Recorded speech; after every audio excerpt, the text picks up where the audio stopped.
Hi there. Welcome to Productivi-Tree. I'm Santi Tacoronte, and I'm here to help you succeed and be happier. In each episode, we'll explore new ways to work smarter, manage your time better, and grow as a person. We'll share fresh ideas, find ways to improve, and help you become your best self at work, in life. Join me as we learn and grow together on Productivi-Tree.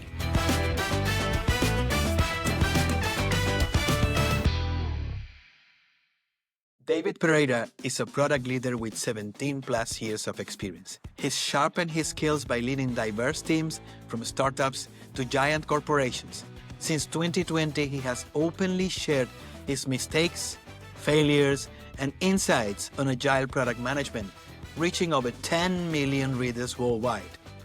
His thought-provoking courses had 15,000 satisfied students across 120 countries.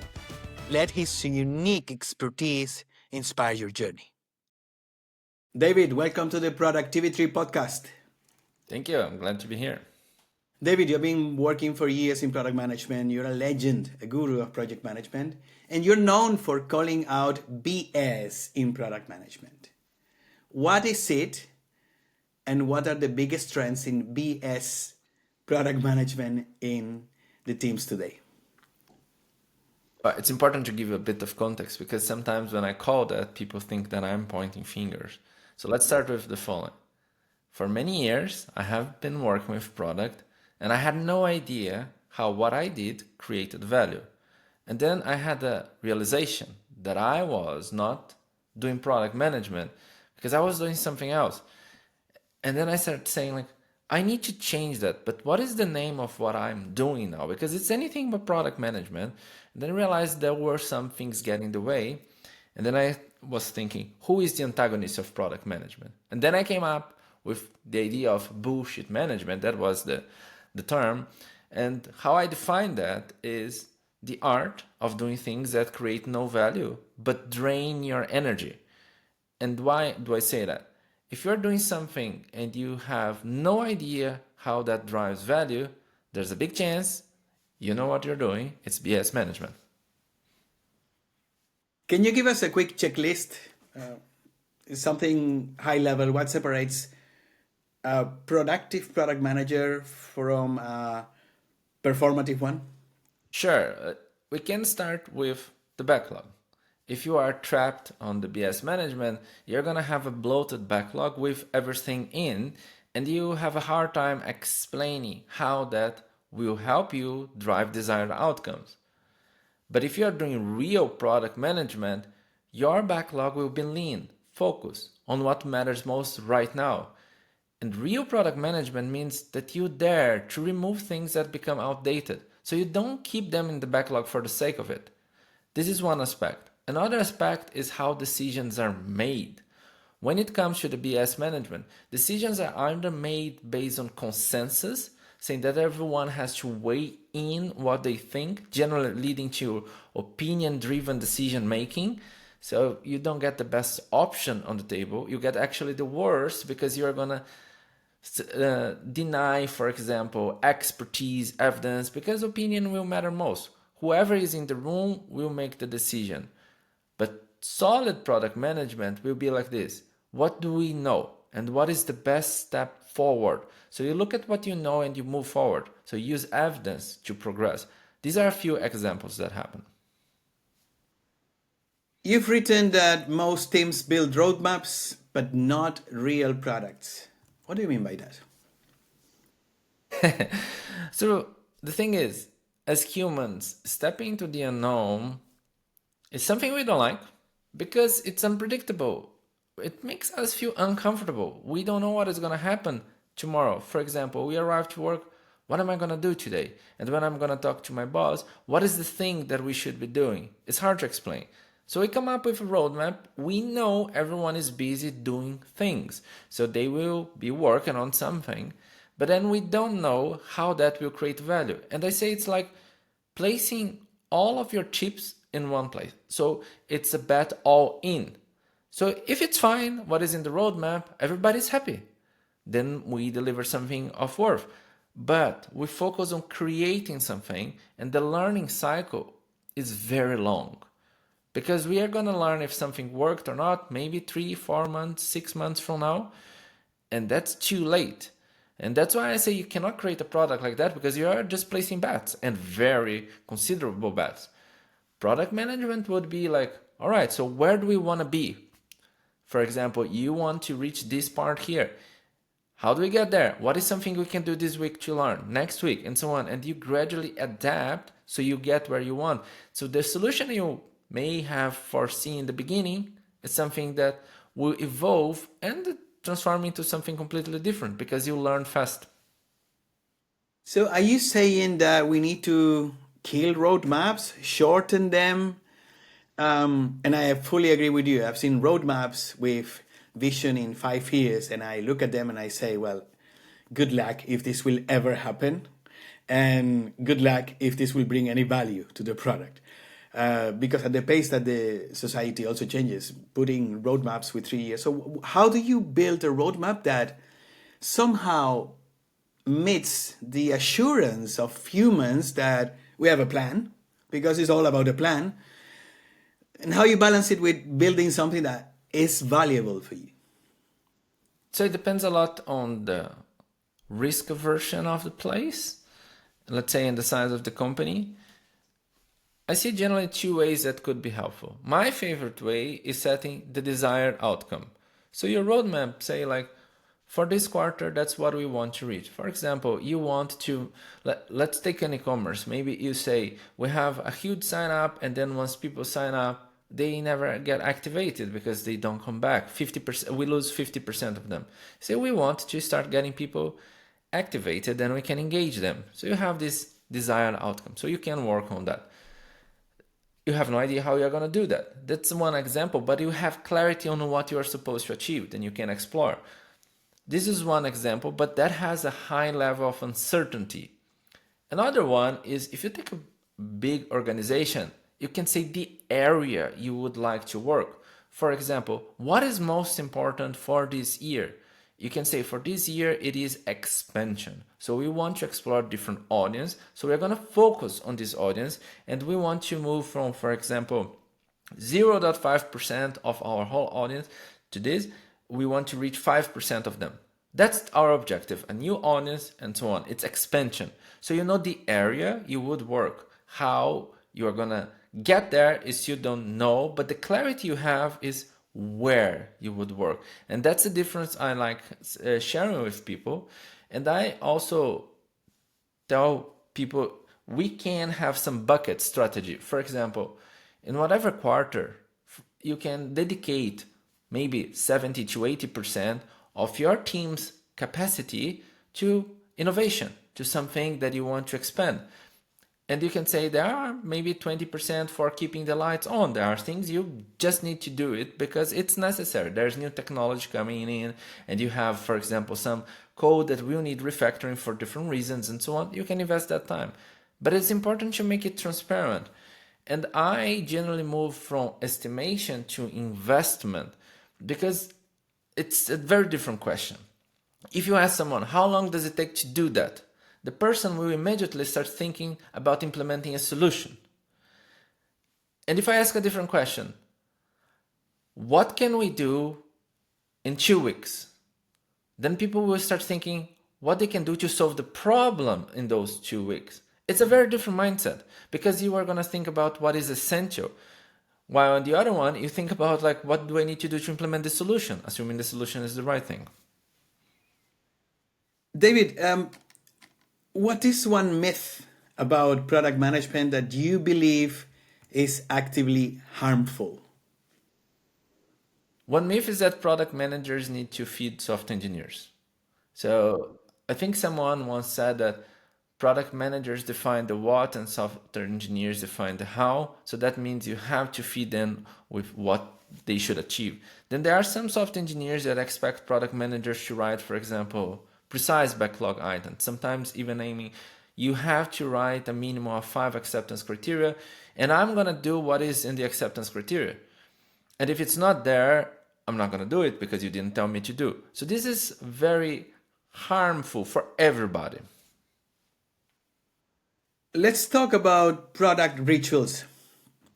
Daily stand-ups, retrospectives, are they still useful or they have become a bit of a theater? Generally, they become a bit of a theater because they become mechanical. What I see as of now, our current state we are, it's beneficial to have a mix and match. For example, you don't need to do Scrum by the book or Shape Up or any of that. Look at your scenario and say, what would help us move forward? That's the question you need to ask, and then you decide what to do. Overall, I do think the teams will benefit from having a goal, time bounded, short one. For example, what is your goal for this week? And then you can say, how do we organize ourselves to achieve this goal? That would lead to some rituals, but define a goal and then you can agree on something. So what I like doing, for example, I see the importance of a collaborative refinement. Why? Because the result should be a shared problem understanding. So you agree on what you want to solve. And then together the team can figure out how to get there. So I like having this. One thing that I don't like is any kind of planning by capacity. I don't like conversations, for example, last sprint we delivered 37 story points. What is our capacity for this sprint? I don't like that. I like starting like this. We have this goal for this week. What can we do to achieve this goal? It's a better conversation. I prefer this. And I still recommend, regardless of how teams work, to step back and reflect. That's a retrospective. I like having different types of retrospectives, so different things come to the table and the team will act. And why is that important? Let's say you skip retrospectives altogether. It takes about a quarter. Then the moment you have a retrospective, it's going to be a 3-4 hours retrospective because the team has so much they want to share, so many things that could have been addressed in the beginning, but they just piled up. I know many people will look and say, yeah, but teams should talk during the day-to-day, share feedback and so on, but that doesn't happen naturally. Within some teams forming, they need some help, a room that they say like, this is the room where we will talk about the things that have helped us and things that haven't. And now we are going to figure out how to improve. So create this moment. So this is what I see as important, but I don't like the dogma, following strictly things and so on. So it's more about being adaptable. Let's point some fingers. I know you don't like it, but it's human nature. Who's more to blame for unproductive product culture? Is the PMs who avoid accountability? Or is that leadership that treats products like project management and use all leadership tactics? Where do we draw the line here? It's a tricky question. I would say it's everyone to blame. So everyone will have part of the blame. Let's go back to my story. I said that I was no product manager when I started. I was a backlog manager at best. Could blame leadership because they gave us, our product teams, roadmaps and we followed. So shame on them. I received that. But then I'm being the victim of this story here. Now let's look at a different scenario. I moved to another company. I received the same roadmap. I look at the roadmap. I start questioning. For example, what is that for? And then some people would not know that. Some people would know. And what I tried to do was to run an experiment.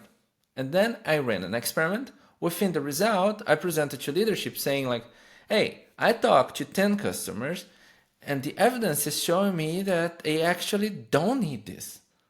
What should we do? Leadership was actually very curious about it. They said, okay, so if they don't need this, it might be that we need to switch this priority. So I could have a conversation of changing. So it depends. So there will be a lot of people to blame. And the question is, who is going to take action to change? David, let's talk KPIs and OKRs. Are they being weaponized to justify bad decisions and avoid real outcomes? Well, it's a very interesting thing what happened. So many companies are used to work in a kind of projectized way. So they prioritize different ways and they get projects. Once they start working with OKRs, generally it's just a layer to the project they have been working. They will define objectives, and then the key results will somehow lead to the projects they wanted to work anyway. So that will not help the teams. It will be more or less the same with a different framework. But when teams are solid on that and they really agree on clear key results, they have the opportunity of doing that well. I know that OKRs can be powerful, but they can also distract teams. I already made mistakes with OKRs when I was a CEO because I set too many key results with the team, and then we went on a divide and conquer situation. So you need to be mindful about this. When it comes to KPIs, they will help you understand what is going on and adapt course of action rapidly before it's too late. So I think teams would benefit from understanding this and so on. But it goes again to what I just said. Someone needs to take the action. What's your take on MVPs today? Are teams still doing minimum viable products or is just a minimum effort projects? So today is a dangerous term. So MVP is misunderstood by most people. So generally in a product team, they will mean something that they can get out and test and then iterate fast. That's what product teams would understand.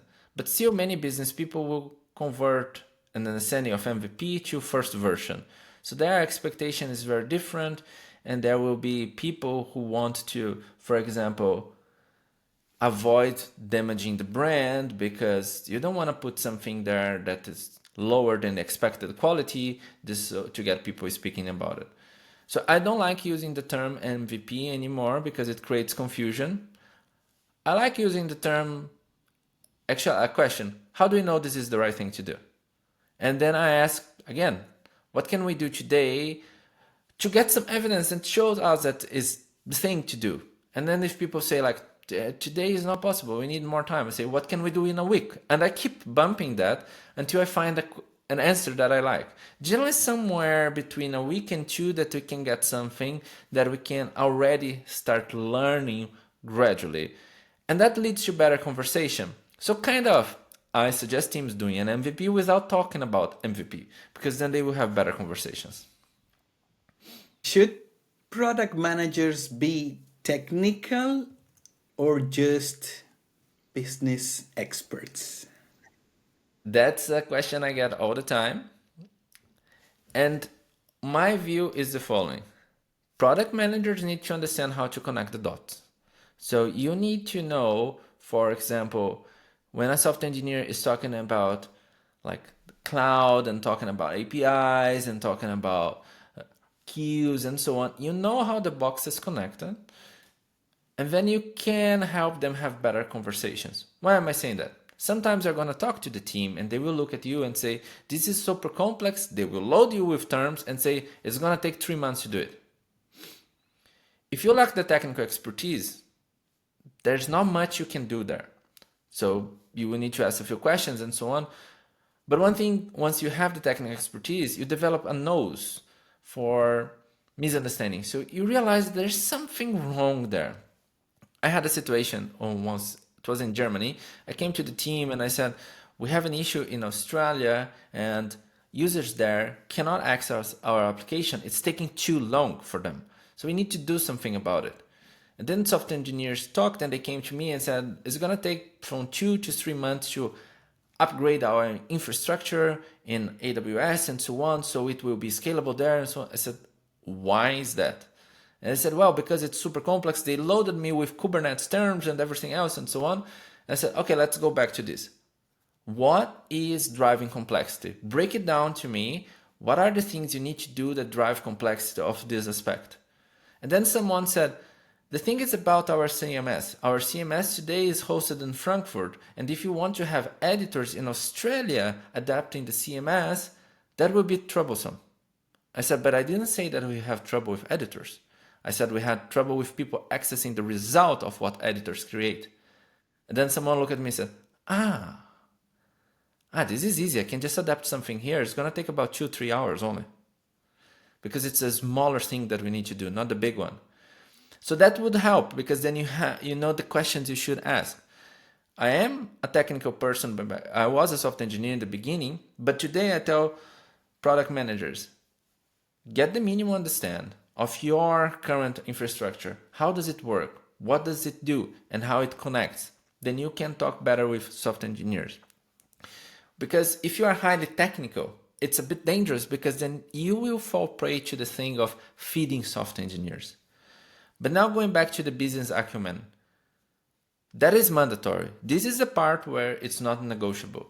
Product manager needs to understand what creates value and why you are doing what you're doing. If you cannot explain that, it doesn't matter if you're technical or not, because this is the core of everything. I remember being part of a few trainings, and there was one thing that stuck with me, saying like, if there's one thing you have to do right is prioritization. Because if you prioritize incorrectly, it doesn't matter what you do after. You're just going to work on the wrong things. So how do you prioritize? You can only prioritize well if you have business understanding. Should the product team own the business outcome or just the delivery? That's an interesting part. So I always vouch for owning the outcome. Who defines the outcome is a different question. In startups, I would say probably it will be a C-level defining the outcome combined with the product team. The product team needs to have a buy-in, needs to be something realistic. In a bigger organization, might have some layers, but I would still hold the team accountable for the result. Because, for example, if teams are shipping features, that's great, but how do they know those features are the right ones? How do they know the features are delivering value? They will know that once they start being accountable, because then they will find the time to measure results. If they are not accountable for that, that's the first thing they will chop from their daily doing. They have a lot to do. Big chance they have more things to do than capacity, and they need to reduce something. So I hold them accountable for outcomes because I want to ensure that they measure the result of whatever they do. David, it's agile as a buzzword killing real innovation? Yes, because the problem is like people start having wrong discussions. They start asking like, is this really Scrum? Is this really Kanban? No, we are not doing Kanban, right? We need to adapt this. And then it comes weird question. We work with Kanban. How do we do product discovery with Kanban? And I say that's just the wrong question. Even talking about discovery, it's the wrong question. It's like, how do you uncover what matters doing? And then you figure out how to drive value. It doesn't matter the framework you work with. Once I had a conversation with Randy Silver, who is from Mind the Product, and he had the best definition of frameworks I've ever heard about it. He said frameworks serve two things: better communication, better decision making. If you're not getting both, either you stop using the framework or you adapt until you get both. And that's what I look at Agile. People start thinking, no, we need to do better refinement, we need to do better Scrum, we need to do better sprint planning. And say, well, these are just rules for you to do things. And if I would talk about Agile, it is all about adapting. It's inspecting and adapting. You look at what is happening, you say, am I getting the result I expect? No, then let's adapt something. And then continuously doing that. And some people think that Agile, you have no plan. And then it goes in a dogma. No, I cannot see this plan. And even many people tell me, Dave, do you hate plan? Well, I don't hate plan. I hate following a plan that actually becomes the goal. And we don't even know what the goal is behind it anymore. So for me, a plan is a good starting point. So we agree where to land, where we are, and how do we move further. And on the way, we adapt. That's fine. So that's what is Agile all about. It's again, you can do MVP without talking about MVP, and you can really do Agile without talking about it. But the moment you try convincing people, what I see as of now, many leaders are tired of Agile. They feel like they were fooled. They didn't get to the results they wanted. They paid loads of money for trainers and consultancies to do Agile transformation, and now they don't know what is the real result. When was a time where you also fell into BS product management, and how did you get out of it? So I realized I was not a product manager once I failed an interview for booking.com. That was the realization. It was a bit funny because I had just got promoted to a senior product manager back then. I was still in Brazil.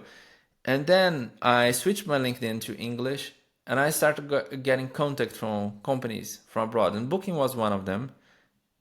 I felt great about it. That's the reality. I said, okay, that's proven that I am a great product manager. And I was feeling good about it. Then I had the interview. The first one, cultural fit, was awesome, and I was getting excited already. And the second one, the technical, was a disaster. Complete disaster. Like the first part of the interview was some things related to delivery, and that's where I did well. But then it went to things I couldn't answer. I simply couldn't answer. I didn't know what the person was talking about. Then I looked at the hiring manager. I said, I know I'm not gonna get the job. That's clear to me. But as we have still 15 more minutes, maybe you tell me what I'm missing, then I'm gonna go after that. And the person stopped and said, all right. So the thing is the following: you are very good at delivery, but you don't understand what experimentation is. Everything you talk about is getting something out of the door, the next one, the next one. But you don't talk about how do you ensure this is the right thing. You don't talk about how you uncover that, and so on and so on. And that's the moment I realized I was missing probably 60% of what product management is all about. Then I thought I need to start doing things differently. And then I started trying doing things differently where I was, and I did up to a certain extent. Until the company deployed something called SAFe. So the company started using SAFe, and then I had a feeling I was locked in a box. I was a product owner. They defined me as a product owner back then. And I was a product manager before SAFe, and with SAFe I was a product owner. And then I said, what is going on here? So on. And I realized that it wouldn't work anymore. So I said, I need to go to a startup road. I said, I need to do wild things now. I need to understand how things move, because I was part of an organization. Initially, 5,000 people was acquired by a big one of 100,000 people, and things got very, very different. And then I searched for a startup, and of course it happened that, why would we hire you? You are a corporate guy. You have 4 years of experience working corporate road as a product manager. We don't see how you fit in the startup road. And then I said, like, I need to do this. And I'm willing to take a pay cut, 20%. Give me 3 months. I show you I can do it. I learn fast. Give me the chance. And then the person said, all right, you have the drive. You know what? I'm going to give you the job and we are going to see. But the person said, you don't have 3 months. You have 6 weeks. You don't prove me you can do the job in 6 weeks. That's it. I said, all right, fair enough. Let's do it. So that's what happened. What is the most frustrating product meeting you've ever been in? Roadmaps tend to be quite frustrating. I had several frustrating meetings, but if I would come to one, it's like, as I moved in the startup road far and so on, I remember having a meeting with investors in the room, C-level, and nobody from product apart from me. And I felt it was 12 people against one. No matter what I said, didn't matter. And everyone had an opinion. And I realized we were not doing product management at all. It was based on who had the highest influence. And it became highly political what would make to the roadmap. And beyond being political, it became a fantasy world. And I started telling them, look, I understand all of you have good intentions with all of these ideas. I don't doubt that. But let's look at reality. Over the last 3 quarters, there is no single team that delivered half of the things we put in the roadmap. Why are we doing this again? We're gonna end up with a roadmap with dozens of items we all know here. They are not gonna get delivered. And we will do this again in 3 months. I said, what is the sense in that? So it was very frustrating. Of course, I didn't win this.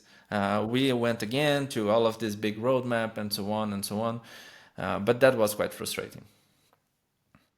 If you had to ban one word from product teams forever, what will it be? One word. I need to think a little bit more about it. The word that came to my mind was project. The reason is it is very hard to move to a product thinking if we talk about project. When we talk about project, it comes immediately. Timeline, scope, and effort. And when we think in timeline, scope, and effort, we're going to do project. That's what happens. I generally tell people, let's talk about initiatives, opportunities, anything else. And then we say, like, how much we want to invest in this opportunity? How much do we want to invest in this initiative? And who should be involved here to get this initiative out of the door in a way that creates value? It's a better conversation. It's more like a product thinking. So coming to my mind, I would say project. It's a word I would ban. David, has there ever been a product you worked for that you loved, but it failed? I love, but it failed. And what did you learn? So there was one actually. So it was in Brazil. We helped car owners sell their car in about an hour. And we had several products there. We had products for car dealers, so they would participate in auctions. We had products for our mechanics. They were part of a big system. But once we developed a product for those who were selling the car, and we created an app that they could see everything about what was happening with their car in the auction. And I love that because it increased transparency and they could see everything in real time, and it was very beautiful. And it was nice usability and so on. Once we put it live, I think it took about 1 week to get an average rating of 2.5 stars. And that's how it killed the product, because then nobody else wanted to download. What did I learn there? I learned a very basic thing. You need to develop something that is natural for your user. So you need to understand what your user cares about and what is natural. And then you should understand the emotions behind it. And then you can move on. Why did it fail? It failed because we assumed that people wanted transparency, which they did. But we forgot that there is an emotional attachment to a car. And if you see someone pointing fingers to your baby car, that there's a defect here, there's another thing here, and so on, defensive immediately. People were not rating the product at all. They were rating the experience. And then I realized that we failed to do that. And that was a disaster. But it was a nice learning. Let's do quick answer, rapid fire questions. Answer in 30 seconds or less. Let's do 5 of them. Number 1, product roadmaps. Strategic tool or outdated relic? It can be a strategic tool when used right if you focus on outcome. But most teams I know would be better off without it. How can they get together? Agree on a goal and stay behind the goal. And that's it. Number 2, user research. A must-have or is it overrated? The term user research will go into open-ended research without clarity on the goal. I don't like the term user research. I prefer continuous discovery, which Teresa Torres uses a lot. I would say focus on that. Continue to talk to your user, but agree before on desired outcome. Then you figured out what would lead you to that. 3, one product metric to rule them all. Which one? Your North Star metric. Whatever you define? Yes, you need to define your North Star metric. Just ensure that it's something that keeps growing forever, then you can look at that. That's the most important thing. Airbnb nights booked a day, for example. Number 4, Product market fit. Science or art? Art. Why? People are unpredictable. So you may do everything correctly and so on, and once you put in the market, you don't understand why it didn't fly. You can combine with science, but you need to have a bit of art there. And number 5, what is the worst stakeholder behavior you've ever seen? Telling the team, you have to do that because look, I am the CEO of this company and I want you to do that. Is putting the title in front of someone and saying, that's why this is important. David, let's wrap up this interview with a couple of actionable advice. What is one high leverage change that every product team could make this week to drastically improve their output? So what they can do to drastically improve their output, the very first thing, it is about challenging what you are doing in terms of value creation. Look at what you're doing and name how it creates value. If you lack evidence, run a small experiment, product interview, product survey, or whatever. Do that so you gain clarity if it's still worth pursuing. If not, you can have a better conversation with those who prioritized. And what's your advice to PMs and potentially POs who feel stuck in process but want to actually build great products? Take action and talk about results. Most people hate being lectured. So if you come up with a great idea and you tell someone, this is how we should be working, the default answer is no. People hate change. So think about what is the smallest thing you could do to create some result and talk about the result. Example, for I just mentioned, run an experiment, do something like this, look at your roadmap, something doesn't work, you are doubting that, try something out and then you talk about what you learned. That leads you change. David, you've written a book about product management. Where can people find it? The book is available on Amazon, Pearson, and all other online libraries. It's called Untrapping Product Teams. And this book is not about telling you what you should do. It is all about hope. Giving you hope that you can act today for a better tomorrow. And what about getting in touch with you and knowing more about what you do on the day-to-day? You can find me on LinkedIn. So David Pereira, easy to find. You can also go to my website, d-pereira.com, and then you can see what is going on there. I keep very updated. And probably you're going to find me in some conference worldwide. David, thank you so much for this advice-packed and very straightforward conversation. I am taking away that product management is evolving very quickly, and there are many teams still stuck with what the ideal of product management would be, and that probably every product team needs to find their way. David, thanks a million for this time, and we hope to talk to you soon. Thanks for listening to Productivi-Tree. I hope you found something useful in today's episode. If you did, and it helps improve your life even a tiny bit, that'll make me really happy. Remember, you can find Productivi-Tree on all major podcast platforms like Spotify, Apple Podcasts, and Google Podcasts. If you enjoyed the show, why not share it with a friend who might also find it helpful? Until next time, and keep growing and stay productive.